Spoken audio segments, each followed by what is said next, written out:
Bonjour et bienvenue. Aujourd'hui, nous allons écouter une histoire mystérieuse. Le château qui murmurait des secrets. D'abord, vous entendrez l'histoire avec des sous-titres en français. Ensuite, vous la reverrez avec des sous-titres en français et en anglais. À la fin, un petit quiz vous attend pour tester votre compréhension. Et avant de commencer, découvrons ensemble quelques mots importants. C'est parti. Le château qui murmurait des secrets. Il était une fois un voyageur solitaire. Il s'appelait Julien. Julien marchait depuis des heures. Il faisait froid. Le ciel était gris et la pluie tombait doucement sur la route. Au loin, entre les arbres, il a vu une lumière. C'était un vieux château. Un château très ancien, avec de grandes fenêtres, une tour penchée et des murs couverts de lierre. Julien s'est approché. Il a frappé à la porte. La porte s'est ouverte toute seule, lentement. Julien est entré. Il a dit, doucement. « Bonjour, il y a quelqu'un ?» Personne ne répond. Mais dans le hall, un feu brûlait dans la cheminée. Une tasse de thé fumait sur une petite table. Et un fauteuil se balançait tout seul. Julien n'était pas sûr.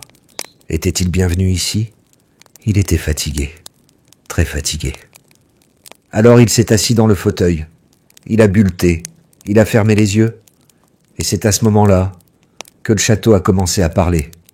Pas avec une voix humaine, mais avec des murmures, de petits murmures, très doux, très anciens. Des voix dans les murs, des mots dans les tapis, des secrets dans les meubles. Le fauteuil a chuchoté. Elle est partie en 1821. Elle n'a jamais dit au revoir. Julien a ouvert les yeux. Qui ça ?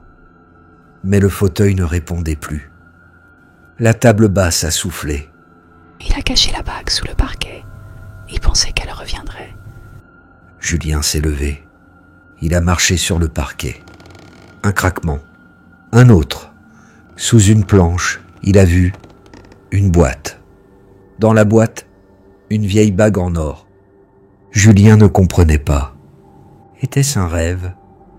Ou était-il dans un château qui se souvenait de tout ? Il a continué à explorer. Dans la bibliothèque, les livres bougeaient un peu. L'un d'eux s'est ouvert tout seul. Il y avait une phrase soulignée.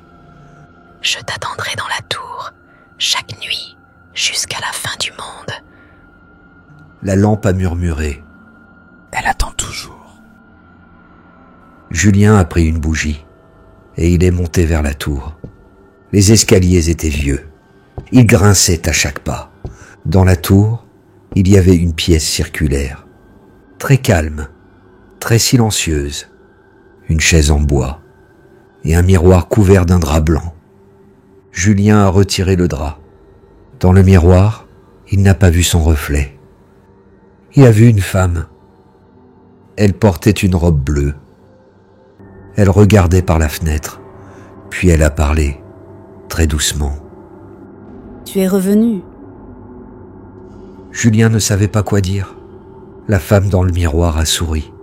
« Tu ne te souviens pas ? Moi, je n'ai jamais oublié. »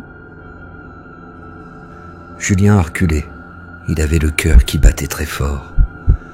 Mais la voix était douce, triste, mais belle. Puis la commode, dans un coin, a parlé. Il est revenu, mais il a changé. Julien s'est assis sur le sol. Il ne comprenait pas ce qui se passait. Mais il n'avait pas peur. Il se sentait calme. Il a fermé les yeux. Le château continuait à murmurer. Des noms, des dates, des regrets, des mots d'amour oubliés, des promesses jamais tenues. La nuit a passé. Quand Julien s'est réveillé, le soleil entrait par les vitres. Tout était silencieux. Le feu était éteint, la tasse vide, le fauteuil immobile. Julien s'est levé. Il a marché jusqu'à la porte. Avant de sortir, il s'est retourné. Le château ne parlait plus, mais il avait laissé quelque chose dans le cœur de Julien. Un souvenir, ou peut-être un secret. Depuis ce jour, Julien rêve souvent du château. Parfois, dans son sommeil, il entend encore une voix. Je t'attendrai encore un peu. Maintenant, écoutons l'histoire une nouvelle fois. Cette fois, avec les sous-titres en français et en anglais. Le château qui murmurait des secrets. Il était une fois un voyageur solitaire. Il s'appelait Julien. Julien marchait depuis des heures. Il faisait froid. Le ciel était gris et la pluie tombait doucement sur la route. Au loin, entre les arbres, il a vu une lumière. C'était un vieux château. Un château très ancien, avec de grandes fenêtres, une tour penchée et des murs couverts de lierre. Julien s'est approché. Il a frappé à la porte. La porte s'est ouverte toute seule, lentement. Julien est entré. Il a dit, doucement. Bonjour, il y a quelqu'un? Personne ne répond. Mais dans le hall, un feu brûlait dans la cheminée. Une tasse de thé fumait sur une petite table. Et un fauteuil se balançait tout seul. Julien n'était pas sûr. Était-il bienvenu ici? Il était fatigué. Très fatigué. Alors il s'est assis dans le fauteuil. Il a bu le thé. Il a fermé les yeux. Et c'est à ce moment-là que le château a commencé à parler. Pas avec une voix humaine, mais avec des murmures. De petits murmures. Très doux, très anciens. Des voix dans les murs, des mots dans les tapis, des secrets dans les meubles. Le fauteuil a chuchoté. Elle est partie en 1821. Elle n'a jamais dit au revoir. Julien a ouvert les yeux.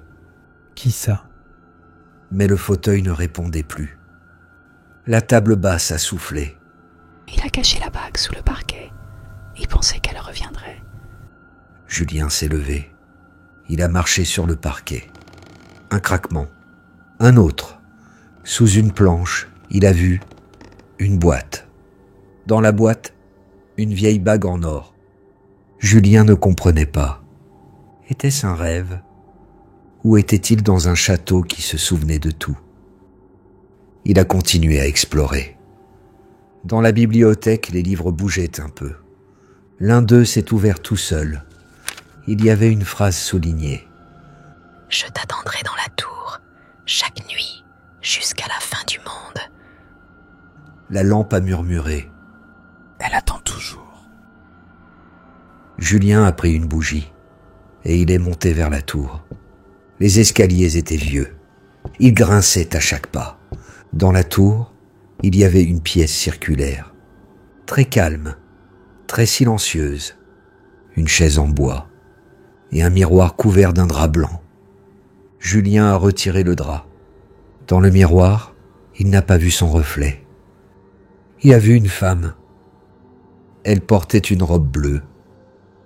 Elle regardait par la fenêtre, puis elle a parlé, très doucement. Tu es revenu. Julien ne savait pas quoi dire. La femme dans le miroir a souri. Tu ne te souviens pas? Moi, je n'ai jamais oublié. Julien a reculé. Il avait le cœur qui battait très fort. Mais la voix était douce, triste, mais belle. Puis la commode, dans un coin, a parlé. Il est revenu, mais il a changé. Julien s'est assis sur le sol. Il ne comprenait pas ce qui se passait. Mais il n'avait pas peur. Il se sentait calme. Il a fermé les yeux. Le château continuait à murmurer. Des noms, des dates, des regrets, des mots d'amour oubliés, des promesses jamais tenues. La nuit a passé. Quand Julien s'est réveillé, le soleil entrait par les vitres. Tout était silencieux. Le feu était éteint. La tasse vide. Le fauteuil immobile. Julien s'est levé. Il a marché jusqu'à la porte. Avant de sortir, il s'est retourné. Le château ne parlait plus.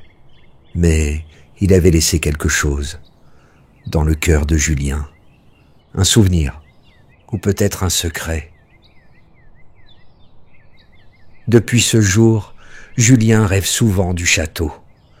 Parfois, dans son sommeil, il entend encore une voix. Je t'attendrai encore un peu. Question de compréhension. Qu'est-ce que Julien a trouvé sous le parquet?